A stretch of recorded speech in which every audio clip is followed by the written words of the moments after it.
কবিতাৰ শিৰোনাম অনামিকা। লিখক কমল হীৰা। আবৃত্তি মঞ্জু হীৰা।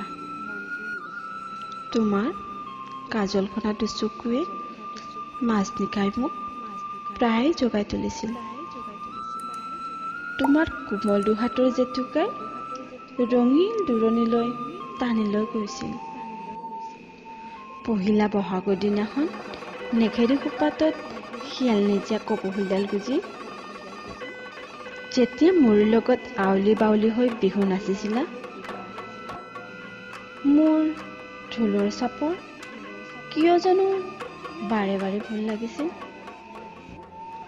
হয়তো তোমাৰ প্ৰতি মোৰ এয়াই অনুৰক্তি।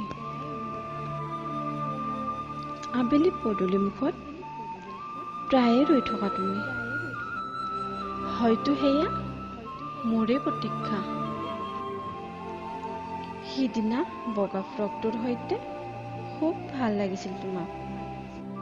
দুখৰ ধুমুহা ভাগি সেউজীয়া সপোন এটি গঢ়িছিলা তুমি।